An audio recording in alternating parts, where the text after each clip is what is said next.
저희 지난 강의에서 인터프로세스 커뮤니케이션, 즉 IPC를 위한 기본적인 개념을 살펴보았고, 그 일반적인 스텝들, 키를 만들고, IPC 객체를 만들고, IPC 객체를 사용한 후에 마지막으로 삭제해주는 일반적인 흐름에 대해서 한번 살펴보았습니다. 그리고 IPC 기법에는 다양한 것이 있는데, 그 중에 메시지 큐, 쉐어드 메모리, 그리고 세마포 등도 있다고 했었죠. 네, 그 중에서도 이번 강의에서는 메시지 큐라는 것에 대해서 공부해 보도록 하죠. 네, 메시지 큐라는 것은 쉽게 생각하시면 우체통 같은 거라고 생각하시면 이해가 좀 쉽게 되실 거예요. 자, 메시지 큐라는 것은 우체통을 의미하고 메시지라는 건 편지라고 생각하시면 굉장히 쉽습니다. 자, 메시지 큐의 정의는 다음과 같습니다. 메시지 큐라는 것은 메시지라는 걸 주고받는 큐다. 이름 그대로죠. 메시지를 주고받는 큐다입니다. 자, 그렇다면 이 메시지라는 게 무엇인가 하면 바로 사용자가 정의한 어떤 정보라고 생각을 해주시면 돼요. 앞서 말한 것처럼 이런 편지 같은 게 바로 메시지가 되는 거고, 자, 이런 편지 같은 메시지를 넣는 곳이 바로 메시지 큐, 즉 우체통이 된다라고 합니다. 그래서 이 프로세스가 이 메시지를 만들어서 우체통에 넣으면 다른 프로세스에 그걸 꺼내가서 읽는다라고 생각을 하시면 돼요. 자, 이렇게 설명을 하면 저희가 앞서 공부했던 파이프와 뭐 같은 거 아니야? 라는 의문이 드실 수 있습니다. 자, 파이프와 상당히 유사하게 느껴지실 수 있는데 그 차이점을 살펴보면 다음과 같습니다. 파이프라는 것은 두 개의 프로세스 사이에 어떤 스트림을 연결해 주는 거였죠. 이 스트림을 통해서 내용이 한쪽 방향으로만 이렇게 전달이 되는 형태였습니다. 그리고 양쪽에 프로세스들이 정해져 있는 거였죠.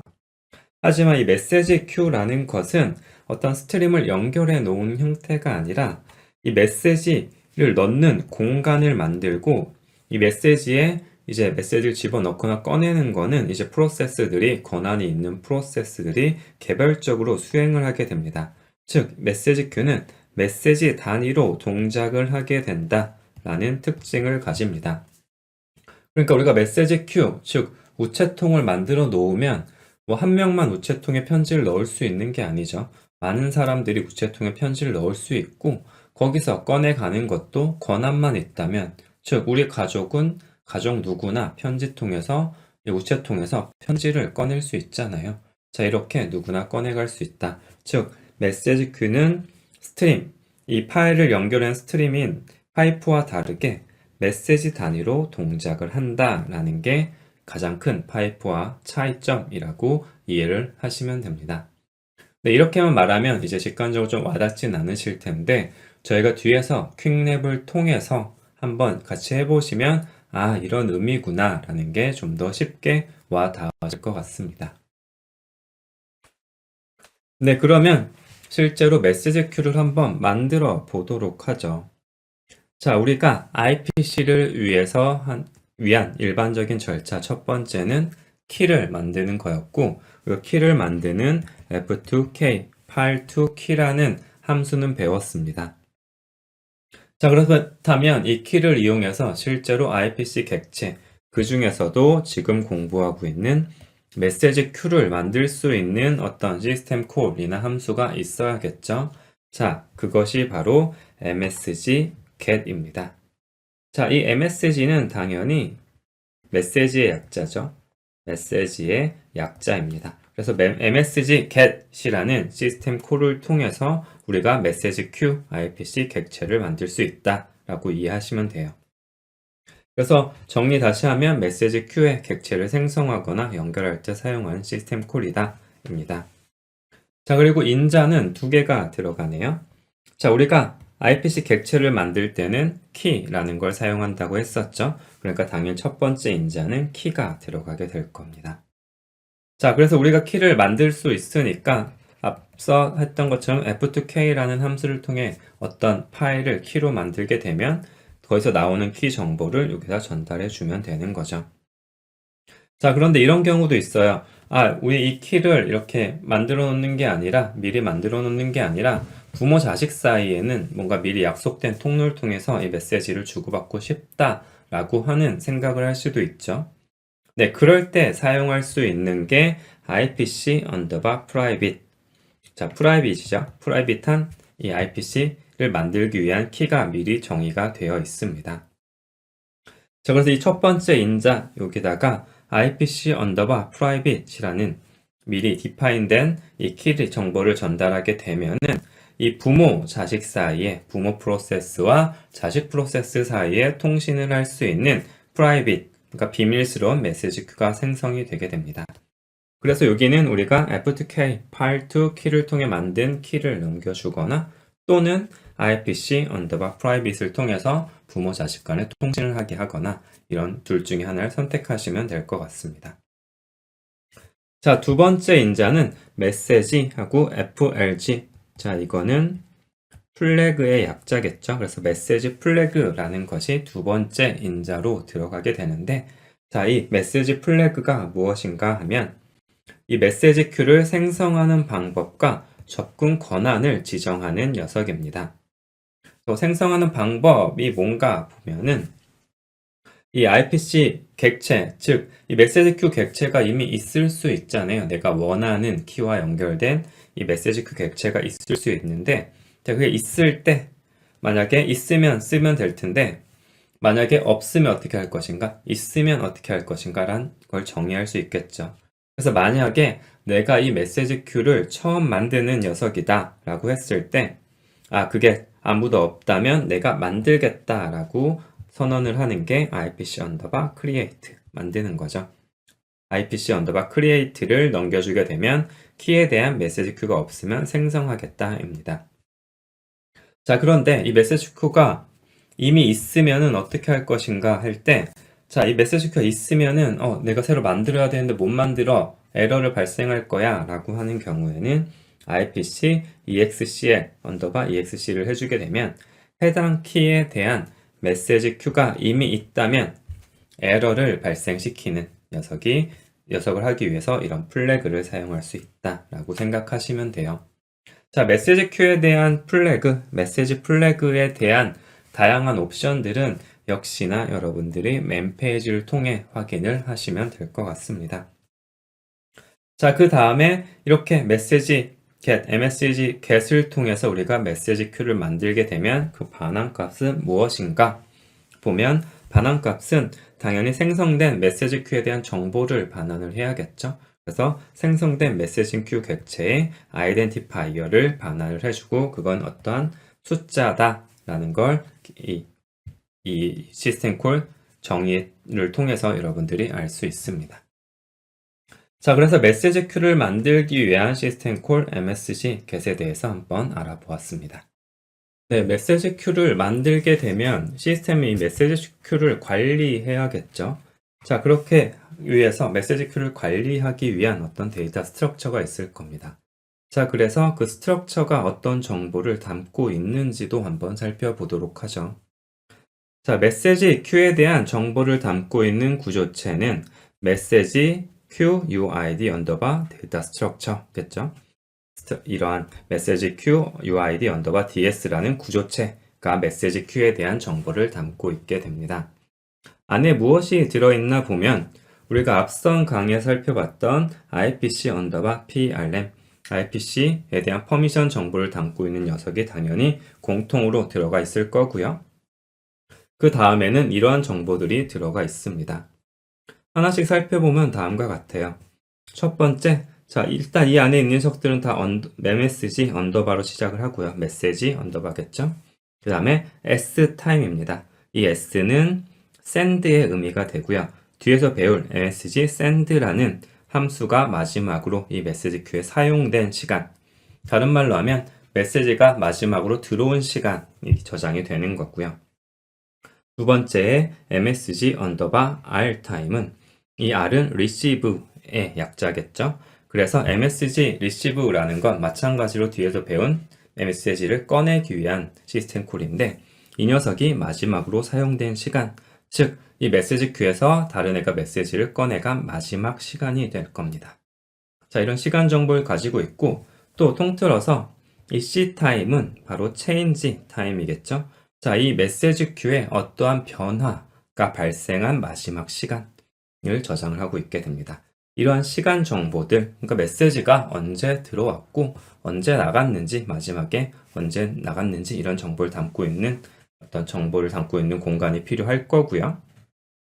자, 두 번째는 이 메시지 큐, 즉 이 우체통 안에 편지가 얼마나 들어있는가에 대한 정보가 있어야겠죠.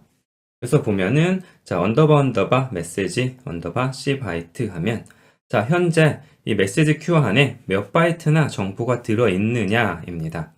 그래서 메시지가 어느 정도 들어있는지를 담고 있는 정보. 근데 난 스탠다드라고 하네요. 자, 그러니까 이건 좀 다를 수 있다라는 건 인지해 두시면 될 것 같고, 그 다음에 실제 메시지가 몇 개 있느냐, msg 언더바 q num, 이 q 안에 메시지가 몇 개 있느냐라는 정보도 담고 있는 걸 볼 수 있습니다. 자, 그 다음에 있는 정보 보면 이 메시지 큐의 최대 용량이 얼마인가입니다. msg q 바이트에서 maximum number of bytes죠. 최대 크기, 최대 바이트 크기, 이 q가 허용하는, 그러니까 이 우체통의 용량이란 의미가 되겠죠.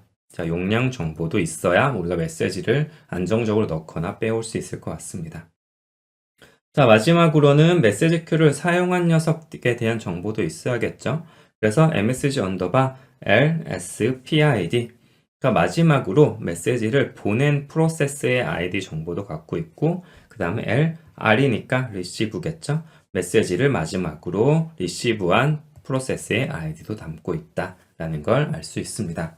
자, 그래서 이 메시지 큐라는 것이 어떤 정보들을 담고 있는지를 이 구조체를 통해서 우리가 쉽게 알 수 있죠. 그래서 메시지 큐 객체라는 것은 이 메시지 큐를 언제 사용했는지에 대한 정보, 시간 정보들이 들어있고, 그 다음에 이 메시지 큐가 가지고 있는 메시지의 양, 그리고 최대 얼마나 가질 수 있는지에 대한 정보도 있고, 그 다음에 여기에다가 메시지를 마지막에 집어넣거나 빼간 녀석이 어떤 프로세스인가 하는 정보도 우리가 이 안에 담겨져 있다라는 걸 알 수 있습니다. 자, 이건 이제 메시지 큐 객체에 대한 이야기였고요. 자, 그렇다면 실제로 자, 우리가 메시지 큐라는 것은 메시지를 보내는 통로라고 했잖아요. 자, 그러면 메시지를 만들 수 있어야겠죠. 자, 그러면 실제 메시지라는 건 어떻게 만드느냐 보면은 바로 이 메시지를 담고 있는 어떤 구조체를 만들어서 넘겨주게 됩니다. 즉, 편지를 만드는 거라고 생각을 해주시면 돼요. 자, 이 구조체 모양은 일종의 편지 봉투 같은 거라고 생각하셔도 될 것 같습니다. 자, 그래서 메시지 버프는 버퍼겠죠. 버퍼 구조체의 형태는 다음과 같습니다. 자, 여기 제너럴 폼이라고 나와 있죠. 자, 이게 어떤 의미냐 하면 이런 형태를 갖추고 있는 구조체는 우리가 메시지 큐에 다 넣을 수 있다라는 거예요. 자, 그래서 이 구조체 이름이 꼭 메시지 버프일 필요도 없다는 거겠죠. 이 형태만 맞추면 됩니다. 근데 일단은 일반적인 이름으로 메시지 버프로 구조체를 만드는데 중요한 거, 첫 번째, 구조체의 첫 번째 멤버 변수는 long 타입의 m 타입여야 됩니다. 자, 뭐냐 하면은 이 메시지가 어떤 타입인지를 여기다가 적어 놓는 거예요. 메시지의 종류를 적게 되는 겁니다. 자, 그래서 메시지의 타입을 우리가 여러 개의 타입을 지정할 수 있고 그 중에 특정 타입의 메시지만 빼가거나 할 수 있다는 의미로도 해석을 할 수 있겠죠. 자, 이 타입이라는 것은 long 타입이고 0보다 커야 된다라는 것도 기억해 두시면 될 것 같고요. 자, 그 다음에 두 번째 멤버 변수는 실제 메시지의 내용을 담는 공간이 있어야겠죠. 그래서 캐릭터 배열 형태로 있으면 되고요. mtext라는 이름을 붙여주시면 되고, 여기에는 실제 우리가 메시지를 담은 크기를 이 배열의 크기로 지정해 주시면 됩니다. 우리가 하나만 담을 거면 한 바이트만 담을 거면 1이겠지만 만약 우리가 쓰는 글이 80바이트를 필요로 한다 그러면 여기가 80이 돼야겠죠. 자, 그래서 뒤에 적혀 있는 것처럼 mtext의 크기를 메시지의 크기로 설정해서 사용하시면 됩니다. 자, 그래서 이러한 구조체를 만들어서 이 mtext에다가 우리의 메시지를 적어 놓게 되면 그게 편지가 된다, 편지가 만들어진다 라고 생각을 해주시면 되고, 이 구조체라는 건 편지를 담는 편지지 같은 거다, 편지 봉투 같은 거다 라고 생각을 하시면 됩니다. 자, 이렇게 메시지 큐를 만드는 법, 그리고 메시지를 실제로 만드는 법을 한번 살펴보았고요. 자, 이렇게 메시지 큐를 만들었고 메시지를 만들었으면 그거를 보내고 받아봐야겠죠. 자, 그 메시지를 보내는 법, 그리고 받는 법을 하나씩 살펴보도록 하겠습니다. 네, 첫 번째로 살펴볼 거는 메시지를 보내는 법, sending a message입니다. 자, 메시지를 보내기 위한 당연히 시스템 콜이 제시가 되어 있을 거고 정의가 되어 있을 거고요. 그 시스템 콜이 바로 메시지 send입니다. 자, MSG, SND 이 녀석은 바로 send를 의미하게 되겠죠. 자, 이름이 되게 직관적이에요. 뒤에 배우게 될 메시지 받는 것도 메시지, RCV는 receive를 의미하게 될 거고요. 자, 그래서 그 인자를 한번 살펴보도록 하죠. 자, 첫 번째 인자. 자, 우리가 이 메시지를 어느 우체통에 넣을지 알아야겠죠. 어느 메시지 큐에 넣을지 알아야 되니까 첫 번째 인자는 우리가 넣을 메시지 큐에 아이디를 넣어주게 됩니다. 자, 그래서 어디에 넣을지를 정해주시면 되고요. 자, 두 번째는 우리 메시지를 보내야 되니까 메시지를 알려줘야겠죠. 우리가 아까 만들어 놓은 메시지가 담겨있는 주소를 넘겨주게 됩니다. 우리가 앞서 여기서 만든 이 녀석의 주소를 넣어준다 라고 생각을 해주시면 되고요. 그 다음에 이 메시지가 크기가 어느 정도인지를 알아야 메시지를 정상적으로 우체통에 넣을 수 있겠죠. 세 번째 할 것은 메시지의 크기, 메시지, 이게 사이즈의 약자겠죠. 사이즈를 넣어주게 됩니다. 자, 그래서 메시지는 여기 있는데 크기는 이만큼이야 라는 거죠. 그 다음에 마지막 메시지 플래그라는 걸 넣어주는데 이 녀석이 하는 역할은 이 메시지 큐가 가득 찬 경우 어떻게 할 것인가를 정의해 주는 겁니다. 자, 그래서 만약 여기가 0이라면 메시지 큐가 가득 차 있는데 이 플래그를 우리가 0으로 주었다면 그 메시지 큐가 공간이 생길 때까지 기다리는 거고요. 그런데 공간이 없으면 그냥 안 보낼래 라고 할 수도 있죠. 자, 그럴 때는 IPC no wait죠. 기다리지 않겠다 라고 적어주시면 기다리지 않고 바로 리턴이 되게 된다 라고 이해를 해주시면 됩니다. 자, 그리고 이제 리턴, 이 MSG SND, 메시지 샌드 시스템 콜의 리턴은 항상 그렇듯이 성공하면 0, 성공 못하면 -1을 리턴해 준다 라고 생각하시면 됩니다. 자, 이게 바로 메시지를 보내기 위한 시스템 콜 메시지 샌드였습니다. 네, 보냈으면 받아야겠죠? 자, 받기 위한 시스템 콜 메시지 RCV, 이 RCV는 당연히 receive의 약자겠죠. receive의 약자가 되게 됩니다. 자, 그래서 메시지 receive 하는 시스템 콜을 알아보도록 하죠. 자, 메시지 receive 시스템 콜의 첫 번째 인자 역시 어디서 꺼내올지를 알아야겠죠. 그래서 메시지 큐에 id가 들어가게 됩니다. 자, 그 다음에 메시지를 담을 공간을 정해 놓아야 될 거잖아요. 메시지를 가져왔으면 어디다 놓아야 되니까 그 담을 공간의 위치를 메시지 큐에 메시지의 포인터로 넘겨주는 거, 주소를 넘겨주면 되고, 또 담을 공간이 어느 크기인지도 정해줘야겠죠. 그래서 메시지 사이즈를 똑같이 넣어주게 됩니다. 앞서 우리가 메시지 샌드에서 봤던 두 녀석과 매칭이 된다라고 생각하시면 될 것 같고요.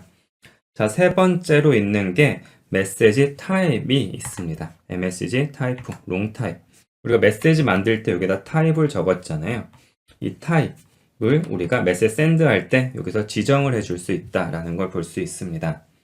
자, 그래서 이 메시지 타입을 보면 이 녀석은 읽어올 메시지의 유형을 선택을 하는 거예요. 내가 편지통에서 아무거나 꺼내오는 게 아니라 나에게 온 거를 꺼내고 싶을 때, 아니면 특정 타입의 메시지만 가져오고 싶을 때가 있죠. 자, 그럴 때 여기다 적어주면 됩니다. 자, 이 메시지 타입에 0을 적게 되면 메시지 큐에 바로 다음에 있는 메시지를 읽어오게 돼요. 순서대로 읽는 거고요. 하지만 여기다가 내가 양수의 어떤 정수를 적어주게 되면 이 타입과 같은 타입과 같은 녀석을 꺼내오게 됩니다. 그러니까 여기다 만약에 내가 1이라고 적었으면 그 메시지의 타입이 1인 녀석을 꺼내오고 2를 적으면 2인 녀석을 꺼내오게 되는 거죠. 자, 그래서 우리가 이 양수 값을 적어주게 되면은 그 타입과 일치하는 메시지를 꺼내오게 되는 거고요. 자, 그 다음에 음수를 넣어줄 수도 있습니다. 자, 음수를 넣어주면 무엇이 되느냐 하면 이 메시지 여기다 적어준 만약에 우리가 마이너스 뭐 10이라고 적으면 이거의 절대값을 취한 것, 즉 이 숫자죠. 이 숫자와 같거나 작은 타입의 메시지를 꺼내오는 거예요. 그래서 뭐 1번부터 여기 10번까지를 다 꺼내온다. 이 중에 10번까지 중에 하나를 꺼내온다. 가장 앞에 있는 걸 꺼내온다 라고 생각하시면 됩니다. 양수를 적으면 그 해당 번호 걸 꺼내오고 음수를 적으면 그 해당 번호보다 작은 녀석들을 꺼내온다 라고 생각을 해주시면 됩니다. 그냥 다음 걸 꺼내오고 싶을 땐 0을 적어준다 라는 걸 기억해 두시면 될 것 같습니다. 자, 그래서 이제 또 여기도 플래그가 있죠. 자, 플래그의 역할은 이 메시지 큐가 비어 있을 때 어떻게 할까요? 우리가 아까 봤던 메시지 샌드 같은 경우는 메시지 큐가 차 있을 때 어떻게 할까 했는데 메시지 리시브는 가져오는 거니까 비어 있을 때 어떻게 할래? 라는 게 되는 거죠. 자, 그래서 마찬가지로 0을 적어주면 비어 있으면 편지가 올 때까지 기다릴게 하는 게 0번이고요. 아, 편지 없으면 그냥 돌아갈래 하는 게 IPC no wait를 적어주시면 됩니다. 자, 마지막으로 이제 메시지를 꺼내 왔으면 메시지 리시브 시스템 콜을 했으면 그 반환값이 무엇인가 보면 이 반환값은 실제로 읽어온 그 메시지의 크기, 즉 바이트 수를 리턴 받게 됩니다. 그러니까 내가 실제로 메시지를 가져왔는데 그 녀석이 크기가 얼마만큼인가를 반환받게 됩니다. 만약에 메시지를 가져오는데 에러가 있다면 마이너스 1이 반환이 되게 되겠죠. 자, 이렇게 메시지를 보내는 시스템 콜, 받는 시스템 콜에 대한 걸 한번 같이 살펴보았습니다. 네, 그렇다면 이제 진짜로 실제로 한번 메시지를 보내고 받아보도록 하죠. 자, 퀵랩이니까 항상 그렇듯이 여러분은 직접 타이핑해서 실행해보고 오셔서 같이 보면 더 도움이 될 것 같습니다. 자, 그리고 이번 퀵랩 같은 경우는 메시지를 샌드하는 녀석과 메시지를 리시브하는 녀석 두 가지가 필요하기 때문에 코드를 두 개를 만드셔야 돼요. 첫 번째 샌드 메시지, 두 번째 리시브 메시지. 이렇게 두 개를 모두 해보고 오셔서 같이 해설을 듣도록 하죠. 네, 그러면 직접 한번 해보셨다고 생각하고 같이 보도록 하겠습니다. 네, 일단 메시지를 보내는 send 메시지부터 한번 만들어 보도록 하죠. 자, 우리가 메시지를 보내려면 메시지를 담을 공간을 먼저 만들어야겠죠? 편지지를 먼저 만들어야 될 것 같습니다. 자, 이 편지지 또는 편지 봉투의 역할을 하는 녀석이 바로 이 스트럭처, 구조체라고 했죠. 어떤 구조체를 만들면 되는데 그 녀석은 이 형태를 지키면 된다고 했습니다. 자, 첫 번째 지켜야 될 거, 이 구조체의 첫 번째 멤버 변수는 long 타입의 m 타입이어야 된다. 이건 반드시 있어야 되는 거죠. 이 타입은 메시지의 타입을 적는 거라고 했습니다.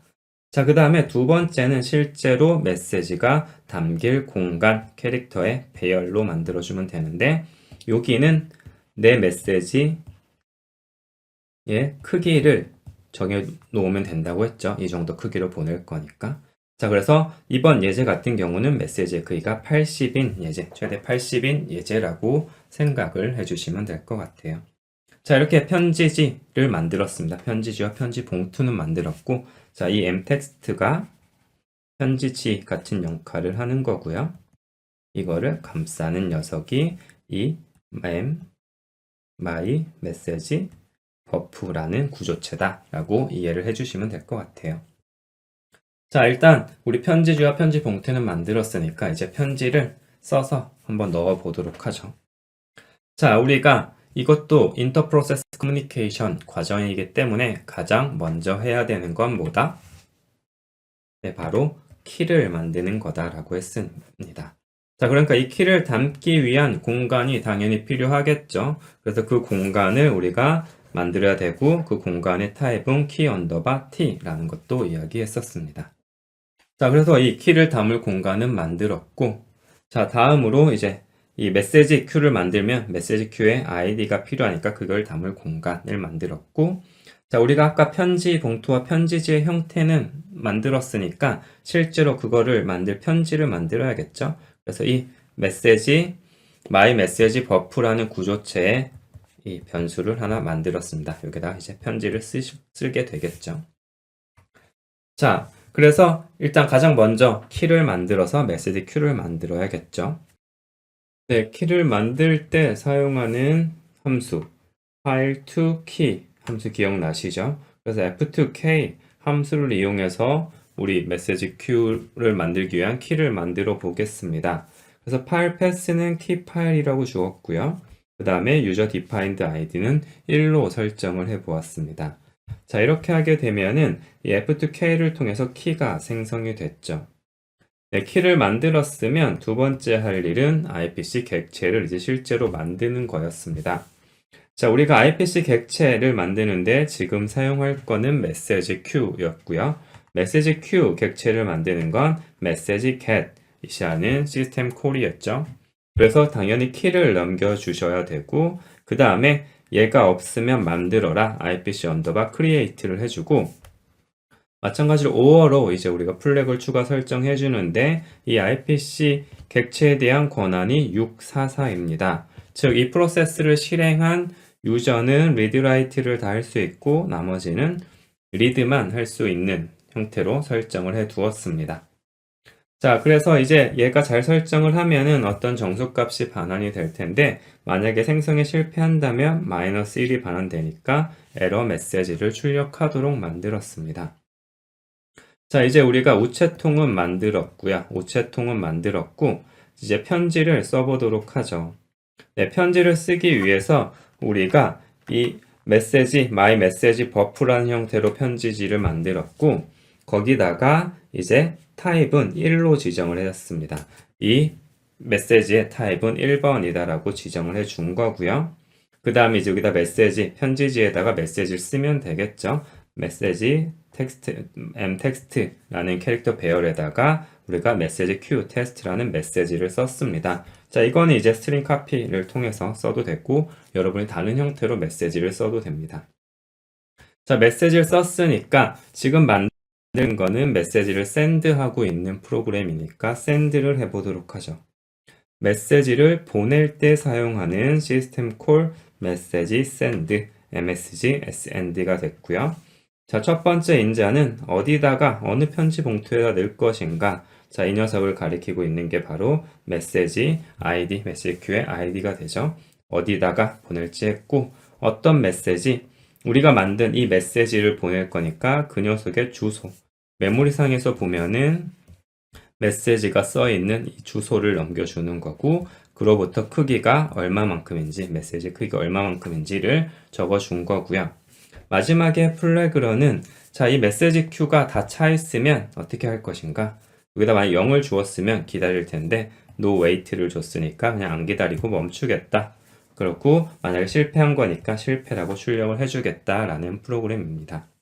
여기까지 하면은 우리가 메시지 큐를 만들어질 거고 거기다가 우리가 만든 메시지가 들어가게 된다라는 것까지 알 수 있습니다. 자, 실제로 실행을 해보시면 다음과 같은 형태가 되죠. 우리가 만든 send 메시지를 실행하게 되면 이제 메시지 큐가 생성이 되고 거기다 메시지를 집어넣은 상태가 되겠죠.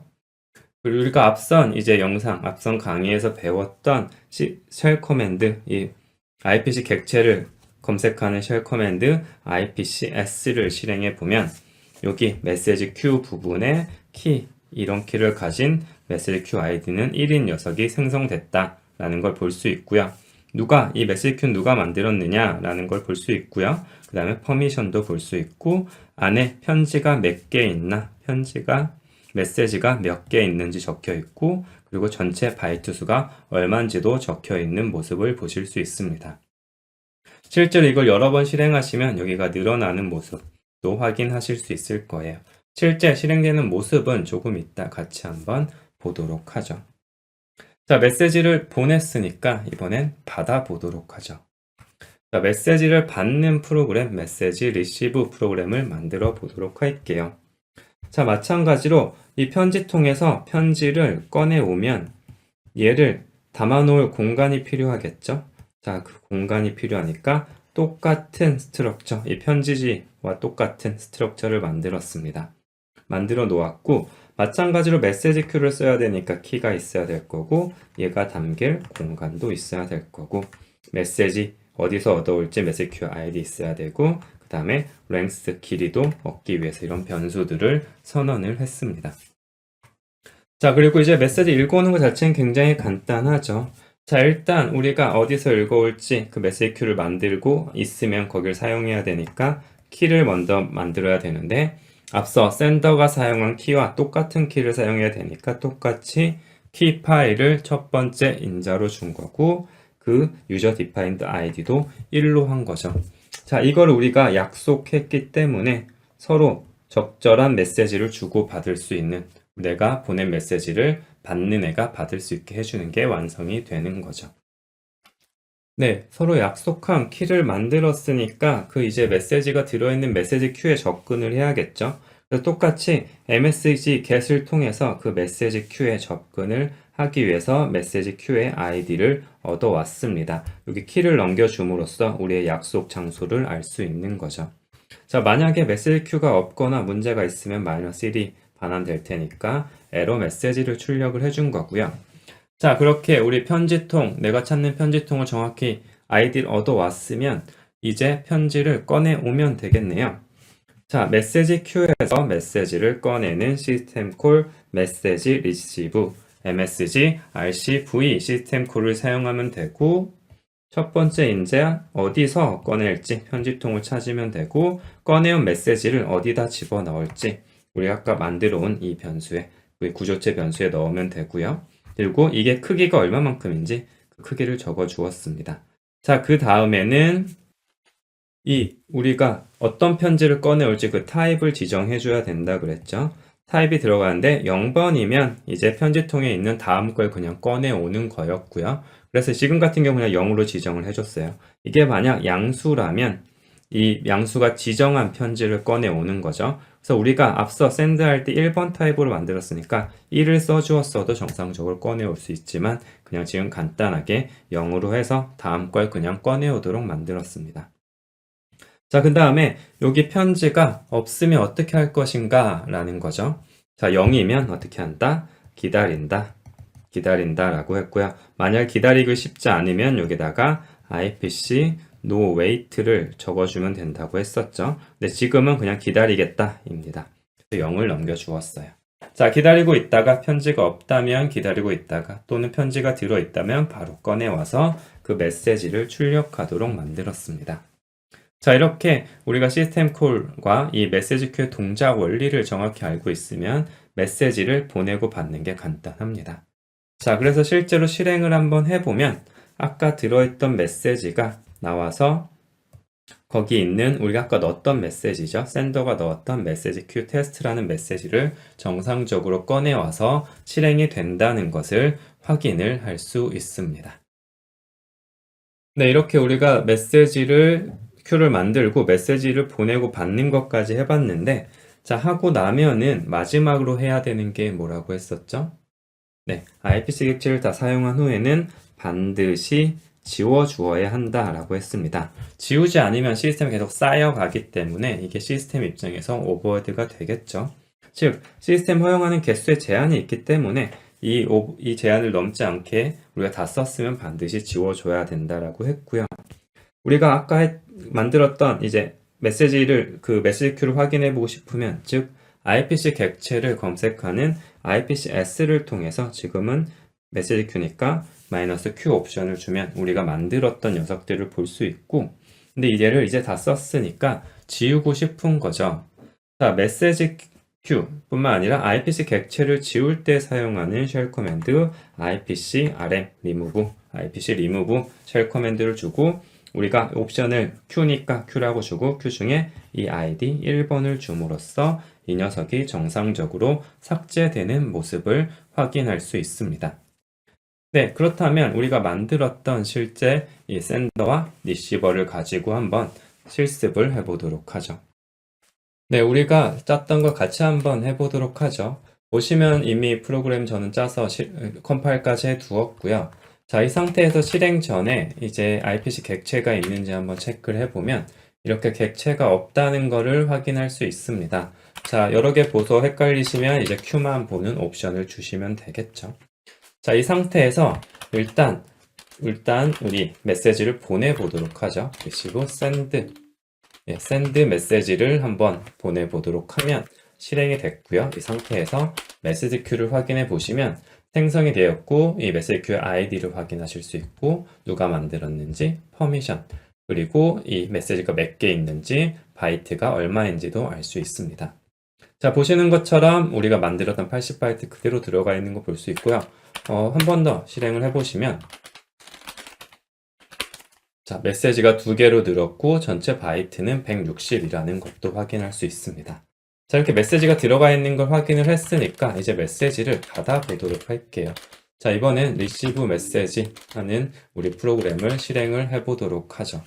자, 이를 실행을 해보면 우리가 넣었던 메시지를 정상적으로 꺼내와서 출력하는 것까지 확인할 수 있습니다.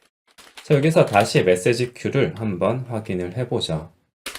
확인을 해보면 앞서 2개가 됐던 메시지 중에 하나를 꺼내온 거를 확인할 수 있습니다.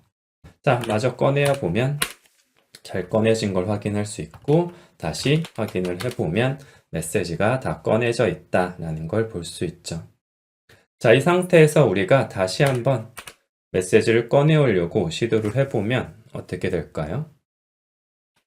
네, 깜빡깜빡 하는 거 보이시죠? 자, 우리가 이 receive 메시지 이 프로그램 같은 경우는 메시지 큐에 아무것도 없으면 기다려라로 0을 플래그로 줬죠. 그래서 이렇게 기다리고 있는 모습을 볼 수 있습니다. 자, 이렇게 우리가 메시지를 보내고 받는 거를 한번 실행을 해봤고요. 자, 그 다음에 이제 우리 이 메시지 큐를 이제 다 썼잖아요. 자, 다 썼으니까 이제 지워줘야겠죠. 지우는 거는 뭐라고? IPC RM이었죠. receive. 그러니까 IPC remove를 해주시면 되고 누굴 지울 것이냐? 메시지 Q를 지울 거고요.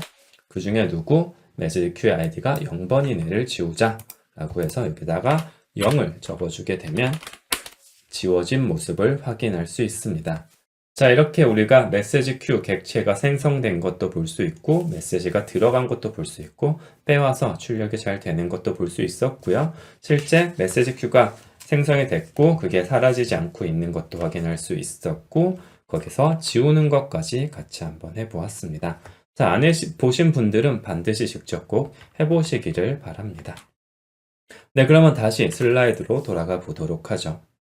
네, 저희가 방금 전 실습에서 했던 것처럼 지금 이제 메시지 큐가 생성된 거를 이제 쉘 커맨드로 직접 지워주고 있죠. 자, 그런데 이게 매번 이렇게 직접 쉘 커맨드로 지워주기 힘들잖아요. 까먹을 수도 있고 또 그냥 사용하는 입장에서는 이거를 지우는 방법을 모를 수도 있죠. 자, 그럼 우리 프로그램에서 그걸 직접 해주면 좋을 것 같습니다.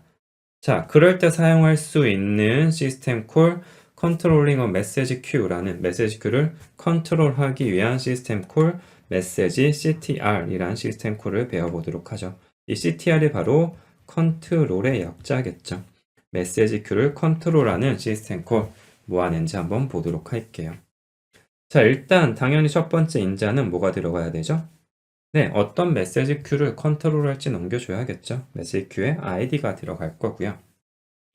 그 다음에 이제 이 메시지 큐 컨트롤 하는 데서 무엇을 할까, 어떤 명령을 실행할까를 하는 게 바로 여기 cmd 커맨드가 되겠죠. 어떤 명령어를 할지를 적어주는 게 두 번째 인자가 됩니다. 자, 그래서 무엇을 할 수 있는가, 뭐 많은 걸 할 수 있겠죠.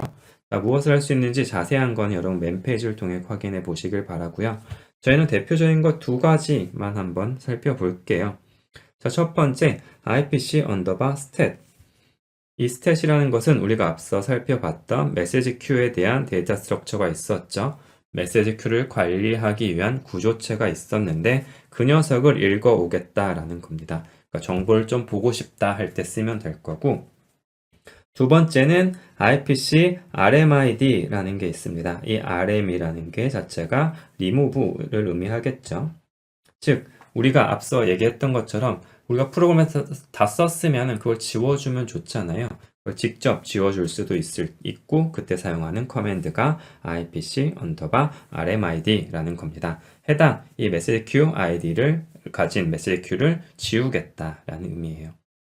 세 번째 나오는 이 버프라는 부분은 이 커맨드에 따라서 추가적인 명령어가 들어가야 되는 경우가 있죠. 옵션 같은 게. 자, 그게 들어가는 공간입니다. 즉, 제어 기능에 따라 사용되는 구조체여서 이 커맨드에 따라 사용법이 달라지니까 꼭 맨 페이지를 확인하시길 바랍니다.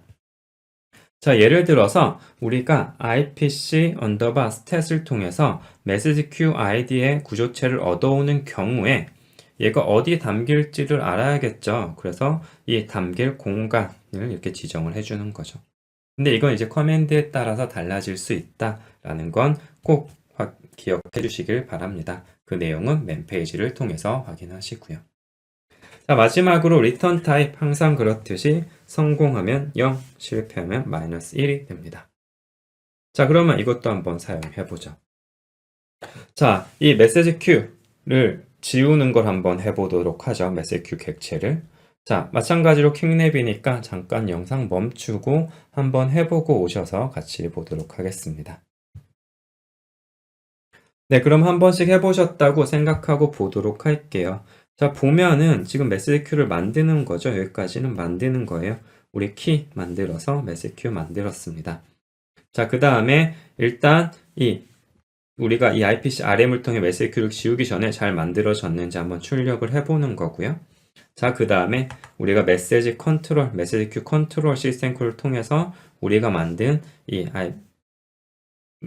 메시지 큐 객체를 지워보자입니다. 그래서 이 객체를 지우자 해서 커맨드를 IPC 언더바 RMID로 줬고 한 후에 결과가 어떻게 됐는지도 출력을 하도록 아주 간단하게 만들어 본 프로그램입니다. 네, 그래서 한번 실행을 해서 결과를 보도록 하죠. 네, 실행을 하면 다음처럼 나오네요. 일단 before IPC RMID 커맨드 실행하기 전에 봤더니 자, 이렇게 메시지 큐가 생성이 되어 있는 모습을 볼 수 있고요. 그런데 이 녀석 메시지 큐 컨트롤을 통해서 IPC RMID로 지워주고 나서 또 출력을 해봤더니 여기 잘 지워진 걸 확인할 수 있습니다.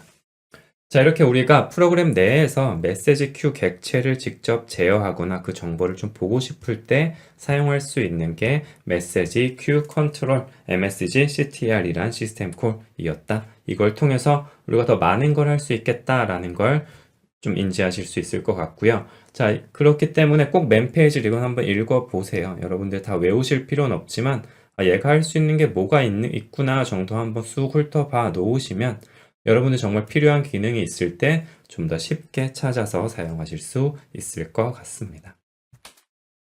네, 여기까지가 저희 메시지 큐에 대한 이야기였어요. 메시지 큐를 어떻게 만들고 어떻게 메시지를 보내고 받는지, 또 메시지는 어떻게 만들 수 있는지, 그리고 메시지 큐를 어떻게 우리가 제어하거나 정보를 볼 수 있는지까지 알아보았습니다. 자, 이번 강의는 여기까지고요. 다음 강의에서는 이제 IPC를 위한 또 다른 방법, 쉐어드 메모리에 대한 이야기를 해보도록 하겠습니다. 자, 강의 듣느라 고생하셨고 저는 다음 강의에서 뵙겠습니다.